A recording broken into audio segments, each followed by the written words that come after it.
जय हिंद दोस्तों, आप सब कैसे हैं। उम्मीद है कि आप सब बहुत अच्छे होंगे और एंजॉय करते हुए अपने अपने टारगेट की तरफ धीरे धीरे बढ़ रहे होंगे।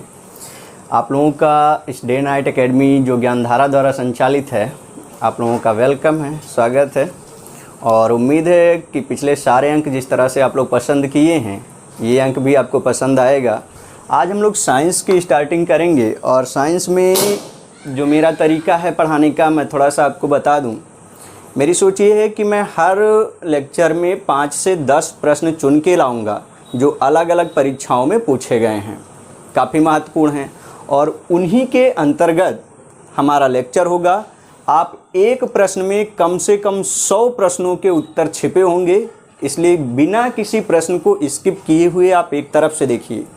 ये प्रश्न आप देख रहे हैं, पहला प्रश्न है कि प्रिज्म से गुजारने पर प्रकाश का कौन सा रंग सबसे अधिक विचलन दर्शाता है। एक बार फिर से पढ़ दें कि प्रिज्म से गुजारने पर प्रकाश का कौन सा रंग सबसे अधिक विचलन दर्शाता है। प्रश्न 3 बार पूछा गया है। एफसीआई में पूछा गया है 2014 में, एसएससी एमटीएस में 2015 में, और यूपीपीसीएस 2014 का क्वेश्चन है। ये काफ़ी इंपॉर्टेंट है। अब इसके विकल्प दिए हैं। पहला है श्वेत रंग, दूसरा है लाल, तीसरा है बैगनी, चौथा है हरा। अब इसको हम लोग समझते हैं, ढंग से समझते हैं। तो 3 चीज़ें हमें सबसे पहले याद करने की ज़रूरत है। वो 3 चीज़ें कौन कौन सी हैं? वे 3 चीज़ें हैं ऊर्जा,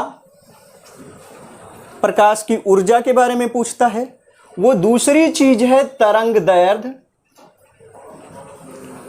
जिसको आप वेवलेंथ बोलेंगे, और वो तीसरी चीज है आवृत्ति। अब यहां समझिए, एनर्जी, तरंग दैर्ध्य यानी वेवलेंथ और फ्रीक्वेंसी, ये आपके कॉन्सेप्ट समझ में आ गया तो इस चैप्टर का कोई प्रश्न नहीं छूटेगा। चाहे आप आगे से पीछे से कहीं भी प्रश्न देगा, आप हल कर लोगे। आइए देखते हैं। अब एक बात समझो, जिसकी ऊर्जा अधिक होगी उसकी आवृत्ति अधिक होगी। समझ लीजिए, जिसकी ऊर्जा अधिक होगी उसकी आवृत्ति अधिक होगी, लेकिन तरंग दैर्ध्य कम होगा। लेकिन तरंग दैर्ध्य कम होगा। यहां सीधा सा एक प्रश्न यहीं से उठ जाता है। क्या उठता है कि किसी रंग की ऊर्जा अधिक होने पर उसके आवृत्ति पर क्या प्रभाव पड़ेगा? आवृत्ति घटेगी, आवृत्ति बढ़ेगी, आवृत्ति स्थिर रहेगी या कोई नहीं। तो अगर ऊर्जा बढ़ेगा तो आवृत्ति बढ़ेगी, ऊर्जा घटेगा तो आवृत्ति घटेगी। लेकिन अगर ऊर्जा या आवृत्ति बढ़ेगा तो तरंग दैर्ध्य घटेगी।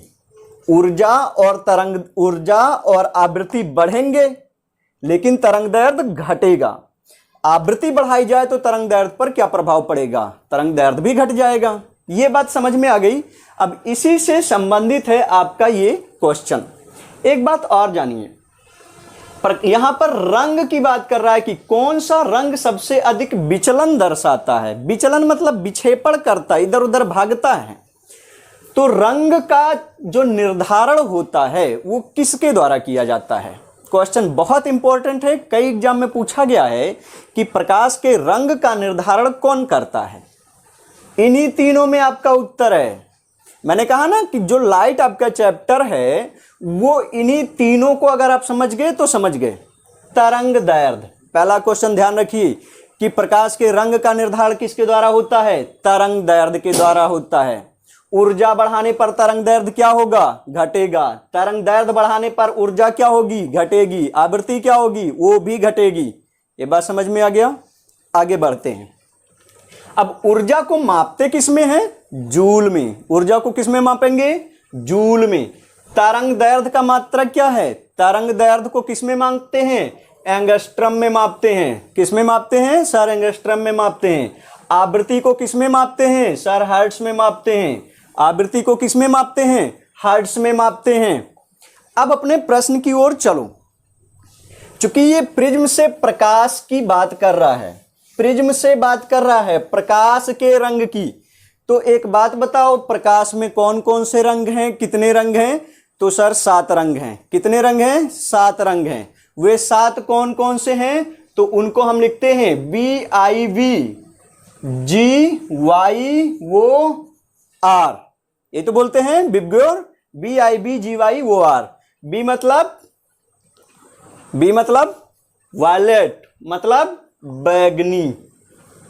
आई मतलब इंडिगो, मतलब जामुनी। बिल्कुल हड़बड़ा के भागिए मत। ब्लू मतलब नीला, और ग्रीन यानी हरा, येलो यानी पीला, ऑरेंज यानी नारंगी, और लाल। ये आप समझ गए, कॉन्सेप्ट क्लियर हो गया। आओ देखते हैं कैसे समझते हैं इसको। अब एक बात ध्यान दो, ऊपर से नीचे की ओर हम अगर जाएंगे, ऊपर से नीचे की ओर जाएंगे तो आवृत्ति घटती जाएगी। ऊपर से नीचे की ओर जाएंगे तो आवृत्ति घटेगी, आवृत्ति घटेगी तो ऊर्जा भी घटेगी। इसका मतलब है सबसे ज्यादा ऊर्जा किसका है? ऊपर वाले का। ऊपर वाले के बाद किसका है? इसका। इसके बाद इसका। इस तरह से आवृत्ति सबसे अधिक किसकी होगी? बैगनी की। कम से कम 100 प्रश्न है इसमें, समझो। अभी यहां से 4 विकल्प दे दिया गया, यही चारों कि जामुनी, नीला, हरा, पीला, इनमें से सर्वाधिक आवृत्ति किसकी है? तो आप ये क्रम याद रखो कि ऊपर वाले से जब नीचे जाओगे तो आवृत्ति घटती जाएगी, मतलब ऊपर सबसे अधिक, उसके बाद सबसे अधिक, उसके बाद, और नीचे कम होगा। उसी तरह ऊर्जा भी। अब अगर तरंग दैर्ध्य पूछा गया कि तरंग दैर्ध्य सबसे ज्यादा किसका होगा, तो नीचे से देखना। तरंग दैर्ध्य के लिए नीचे से देखो, और ऊर्जा या आवृत्ति बताना है तो ऊपर से देखो। अब एक बात बताओ, जिसके पास सबसे ज्यादा ऊर्जा होगा वही तो विचलन करेगा। जिसके पास सबसे ज्यादा ऊर्जा होगा वही तो विचलन करेगा, वही इधर उधर भागेगा ना। जिसके पास ऊर्जा ही नहीं है वो तो कहीं भी ऐसे बैठा रहेगा मर के। तो जिसके ऊर्जा है वो इधर उधर भागेगा। प्रश्न का कौन सा रंग सबसे अधिक विचलन करेगा? तो सबसे अधिक विचलन इनमें से कौन सा करेगा? किसके पास ऊर्जा है? तो भाई ऊर्जा यहां श्वेत, श्वेत कहां गया? श्वेत तो है ही नहीं। लाल, लाल तो यहां सबसे नीचे है, और सबसे नीचे वालों को क्या मिलता है? तरंग दैर्ध्य अधिक होता है। लाल रंग की तरंग दैर्ध्य अधिक है, मतलब ये ज्यादा दूर से दिखाई देता है, मतलब इसीलिए इसको खतरे का निशान बनाया जाता है। प्रश्न क्लियर हो गया कि लाल रंग को खतरे का निशान क्यों बनाया जाता है? क्योंकि उसकी तरंग दैर्ध्य ज्यादा है, तो सर वो दूर से दिखाई देगी, इसलिए उसको बना दिया गया। ठीक है। बैगनी, बैगनी ऊपर है, और ऊपर वाला हम क्या जानते हैं? आवृत्ति अधिक है। आवृत्ति अधिक है तो ऊर्जा अधिक है, और ऊर्जा अधिक है तो ये विचलन अधिक करेगा। सबसे ज्यादा विचलन कौन करेगा? बैगनी। अब मैं बोलूं बैगनी को छोड़ के इनमें से कौन सा करेगा? तो बैगनी को छोड़ने के बाद सफेद तो इधर है नहीं, लाल एकदम नीचे है, उसके बाद हरा वाला आ जाएगा, ये चौथे नंबर पर। समझ में आ गया?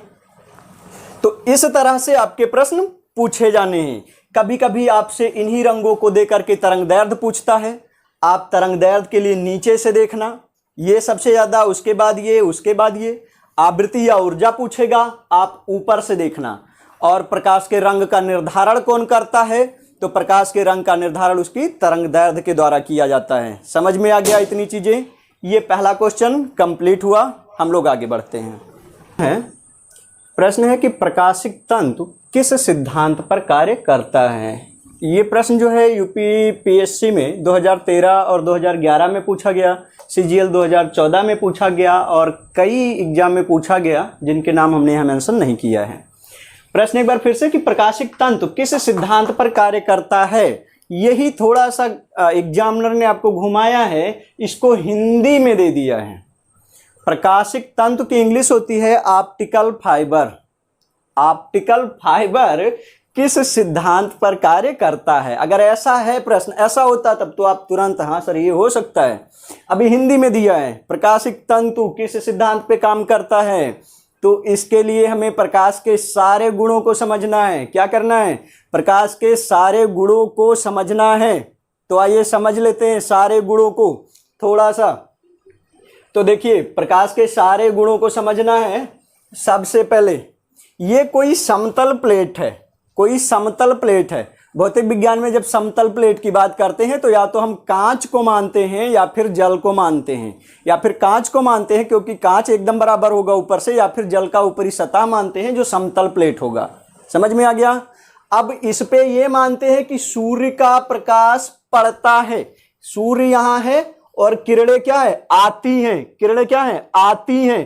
तो आने वाले किरणों को बोलेंगे आपतित किरण। क्या बोलेंगे, आपतित किरण। अंग्रेजी में बोलेंगे इंसिडेंट रेज। क्या बोलेंगे, इंसिडेंट रेज। और इसको लिखते हैं आई से। कैसे लिखेंगे, आई से लिखते हैं। तो बात यह है कि जब इस समतल प्लेट पर सूर्य की किरणें आके पड़ती हैं तो यहां कई संभावनाएं, कई संभावनाएं। क्या संभावना है, पहला तो ये प्लेट सारा अपने आप सोख लेगा, किसी को वापस नहीं जाने देगा। बात समझ में आ गई। दूसरा कि कुछ सोखेगा और कुछ को वापस कर देगा। और तीसरा कुछ भी नहीं सोखेगा, सबको वापस कर देगा। पूर्ण आंतरिक परावर्तन, पूरा वापस कर देगा। हो सकता है, बिल्कुल हो सकता है। तो ये किरणें यहां पे पड़ती हैं और फिर अगर कुछ सोखता है तो कुछ वापस कर देता है, चली जाती हैं। आपतित आई और परावर्तित चली गई, ये है परावर्तित किरण है। अंग्रेजी में बोलेंगे तो रिफ्लेक्टेड रेज बोलेंगे और लिखेंगे स्मॉल आर से। है आपतित किरण आई है और ये परावर्तित किरण वो है, परावर्तित किरण वो है।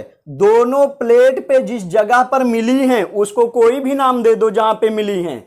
अब यहां पे एक सीधी रेखा इस तरह बन सकती है, इसको बोलते हैं अभिलंब। क्या बोलते हैं, अभिलंब। मतलब आने वाली रेखा और जाने वाली रेखाएं जहां पर मिलती हैं उनको हम बोलते हैं अभिलंब। आपतित, ये क्वेश्चन अलग से बनता है कि आपतित किरण और परावर्तित किरण परस्पर किस बिंदु पर मिलती हैं, तो कहां पर मिलती हैं, अभिलंब, अभिलंब पे मिलती हैं। अब ध्यान दो कि आपतित किरण और अभिलंब के बीच में जो कोण बनता है, आपतित किरण और अभिलंब के बीच में जो कोण बनता है उसको कहते हैं आपतन कोण। उसको क्या बोलेंगे, आपतन कोण बोलते हैं इसको। और इसको लिखते हैं साइन आई, साइन यानी जया, हिंदी में जया। और परावर्तित किरण और अभिलंब के बीच में जो कोण बनता है इसको बोलते हैं परावर्तन कोण, रिफ्लेक्टेड एंगल, और लिखते हैं साइन आर। क्या लिखेंगे, साइन आर। अब एक वैज्ञानिक हुए स्नेल, एक वैज्ञानिक हुए स्नेल, उन्होंने एक नियम दिया क्या, कि साइन आई और साइन आर क्या होते हैं, बराबर होते हैं। साइन आई और साइन आर क्या होते हैं, बराबर होते हैं। और ये दोनों बराबर किसके मान लिए थे, नियतांक के। यानी साइन आई बटे साइन आर बराबर होता है नियतांक के, एन के। एन क्या है, अपवर्तनांक या नियतांक। समझ में आ गया। तो ये स्नेल का नियम है। अभी समझ में आया ये बात। अब हम आते हैं अपने उत्तर की तरफ में कि प्रकाश के कौन कौन से गुण होते हैं। तो गुण की जब हम बात करते हैं तो पहली बात आती है प्रकीर्णन। ऐसे समझो कि कभी ना भूलो, ऐसे समझो कि चाहे जो एग्जाम्पल दे दे। अभी ऑप्टिकल फाइबर पूछा, कोई भी फाइबर पूछे, सब समझ लो यहीं पे। जब किसी भी उदाहरण में केवल एक रंग की बात करेगा, किसी भी उदाहरण में केवल एक रंग की बात करेगा तो वो प्रकीर्णन के कारण होगा, वो प्रकीर्णन के कारण होगा। पूछता है कि सूर्योदय के समय सूरज लाल दिखाई देता है, क्यों, तो एक रंग की बात किया ना, लाल। किसके कारण, सर प्रकीर्णन के कारण। सूर्यास्त के समय लाल दिखाई देता है, क्यों, प्रकीर्णन के कारण। आसमान नीला दिखाई देता है, कितने की बात की, एक रंग की ना, नीला। बस यही पकड़ो, यहां मत जाओ, बस ये पकड़ो कि बोला क्या, तो एक रंग की बात आया तो क्या हुआ, प्रकीर्णन। बोला ना आसमान नीला दिखाई देता है, तो नीला एक रंग की बात किया, हाँ तो प्रकीर्णन हो गया। समझ में आ गया। और जब एक से ज्यादा रंग की बात कर देगा तो वर्ण विक्षेपण, एक से ज्यादा रंग की बात कर देगा वर्ण विक्षेपण। जैसे इंद्रधनुष किस घटना के कारण बनता है, तो इंद्रधनुष में 7 रंग होते हैं। तो जब 7 रंग होते हैं तो एक से अधिक रंग किस में आएगा, वर्ण विक्षेपण में आएगा। समझ में आ गया ना। एक रंग अगर दिया गया उदाहरण में तो वर्ण विक्षेपण, और एक से ज्यादा दिया गया, एक रंग दिया गया तो प्रकीर्णन, एक से ज्यादा दिया गया वर्ण विक्षेपण। चलो अभी हम आपसे पूछते हैं कि प्रिज्म किस सिद्धांत पे काम करता है। तो भाई प्रिज्म क्या करता है कि प्रकाश को जब हम प्रिज्म में से गुजारते हैं तो वो 7 अलग अलग रंगों में बट जाता है। कितने, 7। ज्यादा रंग की बात आ गई ना, तो कौन सी घटना होगी, वर्ण विक्षेपण। समझ में आ गया। एक रंग की बात करेगा प्रकीर्णन, एक से ज्यादा की बात करेगा तो वो वर्ण विक्षेपण। इंद्रधनुष और प्रिज्म किस पे काम करेंगे? वर्ण विक्षेपण पे। अभी पूर्ण आंतरिक परावर्तन कुछ नहीं रखेगा, सब वापस करेगा। तो पूर्ण आंतरिक परावर्तन को पहचानोगे कैसे? जहां चमकने की बात आ जाए। कौन सी बात आ जाए? चमकने की बात आ जाए, वहां पूर्ण आंतरिक परावर्तन होगा। कैसे? ऑप्टिकल फाइबर, प्रकाश, प्रकाश क्या होता है? चमकता है। किस पे हो गया? पूर्ण आंतरिक परावर्तन पर। मृगमरीचिका, मृगमरीचिका क्या होता है? चमकता है। तो किस पे काम करेगा? पूर्ण आंतरिक परावर्तन पर। हीरा पूछा जाता है, बहुत पूछा जाता है कि हीरा किस सिद्धांत पे काम करता है? हीरा क्या होता है? चमकता है ना, तो किस पे काम करेगा? पूर्ण आंतरिक परावर्तन। जहां चमकने की बात आ जाएगी, पूर्ण आंतरिक परावर्तन होगा। जहां पे ज्यादा रंग होंगे, वर्ण विक्षेपण होगा। एक रंग होगा तो वो जो है प्रकीर्णन होगा। अब महत्वपूर्ण कि तो सर अपवर्तन क्या होगा? तो अपवर्तन ये होगा जब आपको थोड़ा डाउट लगे, जिस प्रश्न में आपको लगा कि डाउट वाली बात है, वहां पे अपवर्तन हो जाएगा। जैसे उदाहरण में पूछता है, हमेशा इनके उदाहरण पूछे जाते हैं। उदाहरण देता है कि किसी शीशे के ग्लास में पानी भरा हुआ है, तो उसमें सिक्का जो है अगर पड़ा है तो वो तल से ऊपर दिखाई देता है। ऐसा हो नहीं सकता। सिक्का कहाँ रहेगा? तल में ही रहेगा। लेकिन आपको डाउट है कि वो ऊपर है, तो जहां आपको डाउट लग रहा हो वो आंतरिक परावर्तन होगा। जल के ग्लास में पेन टेढ़ा दिखाई देता है, टेढ़ा नहीं हो सकता, या तो फ्लैट होगा इस तरह से, या तो इस तरह से होगा, जो है टेढ़ा नहीं होगा। आपको सिर्फ आभास हो रहा है, तो किसके कारण? अपवर्तन के कारण।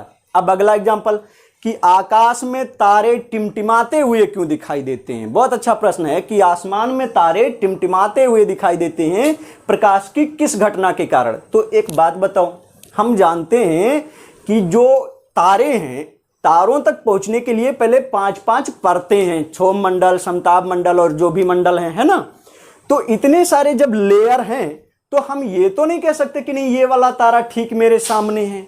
स्थिति हम क्लियर नहीं बता सकते कि ये तारा कहां पर है, हमको वहां डाउट है। तो जहां ऐसे आपको डाउट की बात आएगी, वो अपवर्तन की घटना होगी। समझ में आ गया ये? तो अगले क्वेश्चन पे हम लोग चल। तो आपको आपका उत्तर मिल गया होगा कि प्रकाशिक तंतु किस सिद्धांत पे काम करता है। तो प्रकाश यानी चमकने की बात आई, तो चमकने की बात कहां होता है? पूर्ण आंतरिक परावर्तन में। एक क्वेश्चन जो और पूछा जाता है कि मृग मरीचिका किस सिद्धांत पे काम करता है। तो पहले मृग मरीचिका समझ लेते हैं। मृग मरीचिका होता क्या है? मृग तो आप जानते हैं हिरन, और मरीचिका क्या होता है? दरअसल रेगिस्तान में पानी तो होता नहीं है, लेकिन बालू के कण दूर से चमकते हुए दिखाई देते हैं। तो ये आभास होता है कि वहां पे पानी भरा हुआ है। बात समझ में आया? बालू के कण वहां चमकते हुए दिखाई देते हैं, तो ये आभास होता है कि वहां पे पानी भरा हुआ है। इसी घटना को मृग मरीचिका नाम दिया जाता है। इसी घटना को मृग मरीचिका नाम दिया जाता है। तो आई थिंक ये क्वेश्चन सबके समझ में आ गया होगा, डाउट भी आपके क्लियर हो गए होंगे। इधर आपतन कोण, परावर्तन कोण, अभिलंब क्या है, स्नेल का नियम क्या है, और ये सारी चीजें आपके समझ में आ गई होंगी। अगले प्रश्न की ओर हम लोग बढ़ते हैं।